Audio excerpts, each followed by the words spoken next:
Hoy en Draw My Life, la Revolución Mexicana.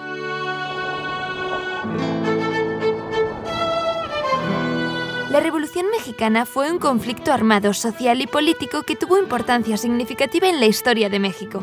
Inició el 20 de noviembre de 1910 y finalizó en 1917 con la creación de la Constitución Mexicana. Se trata de una de las primeras revoluciones del siglo XX y sus consecuencias desencadenaron un nuevo sistema político y social para el país. Pero para tener un buen entendimiento sobre cómo es que se desató el conflicto, primero debemos entrar en el contexto histórico, social, político, económico y cultural de la nación. El Porfiriato. Así es como se le conoció al régimen dictatorial que llevó el presidente Porfirio Díaz. Se colocó en el poder en 1876 y allí se mantuvo por más de 30 años, hasta 1911. Es el antecedente político más importante. Aunque durante su gobierno el país tuvo prosperidad económica, el pueblo mexicano no estaba a favor de su presidencia por la desigualdad que sus políticas mostraban ante la clase baja. Además, en varias ocasiones prometió dejar el cargo, pero solo manipulaba los resultados para ser elegido de nuevo. Alrededor del 90% de la población mexicana en ese momento pertenecía a la clase baja, la mayoría siendo campesinos y obreros. Sin embargo, se prefería el capital extranjero antes que el nacional, resultando en extrema pobreza del pueblo. Los extranjeros pasaron a ser dueños de las tierras y los mexicanos trabajaban para ellos durante jornadas muy largas y con salarios escasos. No existían leyes para proteger a los trabajadores ante el maltrato y abuso que sufrían en sus condiciones laborales. Por otro lado, el sistema político de dictadura causó casos de corrupción y de distribución desigual de las riquezas. Estas se destinaban a unos pocos, que solían ser extranjeros, estadounidenses y europeos, con los que se hacían acuerdos. O también se destinaban a la familia y amigos del presidente, el general Porfirio Díaz. Sumado a esto, una serie de cambios climáticos que afectaban a los cultivos resultaba en que todo el país no tuviese dinero suficiente para comer. El descontento de los mexicanos solo aumentaba. En 1908, Porfirio Díaz declaró que ya estaba cansado del poder y que el país debía buscar su reemplazo. Eso fue suficiente para que Francisco Ignacio Madero se postulara como candidato para la presidencia con su famoso lema «Sufragio efectivo, no reelección». Así, en abril de 1910, Madero es elegido candidato. Al ver su popularidad entre el pueblo, los porfiristas decidieron actuar. En junio de ese mismo año, Madero es aprehendido en Monterrey y llevado a prisión. Mientras estuvo encarcelado, Díaz declaró su triunfo en las elecciones. En octubre de 1910, Madero salió de la cárcel y se trasladó a Estados Unidos, donde proclamó el Plan de San Luis Potosí. En él, Madero incitaba al pueblo mexicano a levantarse en armas contra Porfirio Díaz y que se establecieran elecciones libres, así como leyes para proteger a los trabajadores. El 20 de noviembre de 1910, el país se levantó contra Díaz. Se dieron varios brotes rebeldes en el norte del país, encabezados por Pascual Orozco, Francisco Pancho Villa y Emiliano Zapata. A principios de 1911, Madero cruzó la frontera para ponerse al frente de la revolución. En el norte continuaban los levantamientos y brotes rebeldes. Ante la rebelión del pueblo, Porfirio Díaz fue consciente de que su poder lentamente caía y que no podría continuar más, aunque intentó defender su posición. Por lo tanto, en mayo de 1911, Díaz y Madero firmaron los tratados de paz conocidos como los Tratados de Ciudad Juárez. Y el 25 de mayo, Díaz renunció a la presidencia de México y partió al exilio. Murió en Francia en 1915. El 7 de junio de 1911, Francisco Ignacio Madero hizo una entrada triunfal en la Ciudad de México, dando así fin al porfiriato. En octubre de ese mismo año se celebraron las primeras elecciones libres para elegir al presidente. Madero se postuló a candidato prometiendo una reforma agraria para proteger a los trabajadores ante la ley. El 6 de noviembre, Madero es elegido presidente y toma el poder. Solo que al llegar al cargo, Madero decidió disolver el ejército revolucionario y no cumplió con la prometida reforma agraria.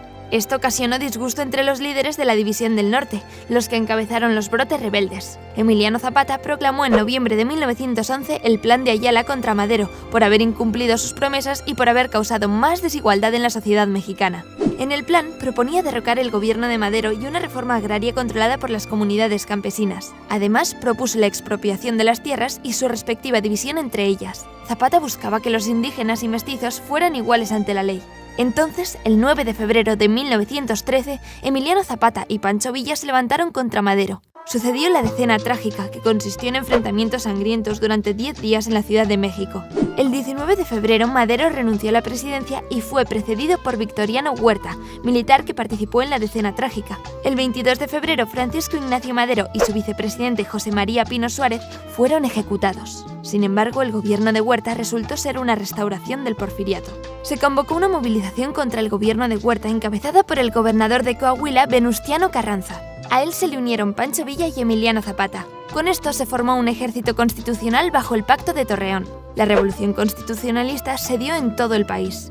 Huerta, por otro lado, decidió disolver la Cámara de Diputados, la cual había sido electa de manera libre. Finalmente, en junio de 1914, Huerta renunció a la presidencia y huyó del país. Ya en octubre de 1914 comenzaron las sesiones de la Convención Revolucionaria en la Ciudad de México.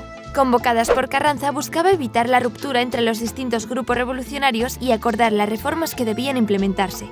A esta convención asistió el general Álvaro Obregón, quien luchó junto a Carranza contra el gobierno de Huerta. La convención continuó sus sesiones en la ciudad de Aguascalientes y se le pidió a Carranza entregar el poder de la presidencia del país. Se eligió al general Eulalio Gutiérrez. Pero Carranza no reconoció la elección de la convención y en enero de 1915 estableció su propio gobierno en el estado de Veracruz. Allí expidió su ley agraria y reconoció el movimiento agrarista. Ordenó que se restituyeran las tierras a sus pueblos y que éstas pasaran a ser de manos mexicanas de nuevo. La Ciudad de México fue ocupada por fuerzas de Pancho Villa y Emiliano Zapata, resultando en la renuncia de Eulalio Gutiérrez. Álvaro Obregón se enfrenta y derrota a Pancho Villa en la batalla de Celaya, otorgándole el triunfo definitivo a Carranza. No fue hasta diciembre de 1916 que Carranza inició las sesiones del Congreso Constituyente en la ciudad de Querétaro. Este congreso fue el encargado de redactar la nueva Constitución mexicana. El 5 de febrero de 1917 se promulga la Constitución mexicana, en la cual el país se divide en 27 estados, un distrito federal y 3 territorios. La aprobación de la Constitución brindó al país una nueva estructura política, económica y social. Esta se caracterizó por permitir al Estado el derecho de expropiar tierras para que éstas fueran utilizadas en beneficio público. Además, en la Constitución se estableció la prohibición de las prácticas esclavistas y una división de poderes. Esto establecía una nueva organización política. Los 3 poderes en los que se dividió el gobierno fueron el poder ejecutivo, el poder legislativo y el poder judicial. Otra consecuencia de la revolución fue la creación de la ley laboral, en la que se establecía una jornada laboral de 8 horas con días libres y vacaciones, así como también la creación del salario mínimo. La revolución también permitió la separación entre Iglesia y Estado y se otorgó la libertad de culto, en la que cualquier mexicano era libre de escoger su religión. También se dio un aumento de libertad de expresión y aumentó la difusión de las corrientes filosóficas que causaron la lucha. Las reformas agrarias permitieron que el capital de la clase baja aumentara y el hecho de que el petróleo volviese a ser del gobierno mexicano también trajo prosperidad económica. A raíz de la revolución se creó el primer partido político, el Partido Nacional Revolucionario. Y esto ha sido todo. Esperamos que este resumen de la Revolución Mexicana te ayude a entender mejor este evento histórico, o igual te ayude a aprobar el examen. No olvides dar like a este vídeo y suscríbete. ¡Hasta el próximo vídeo!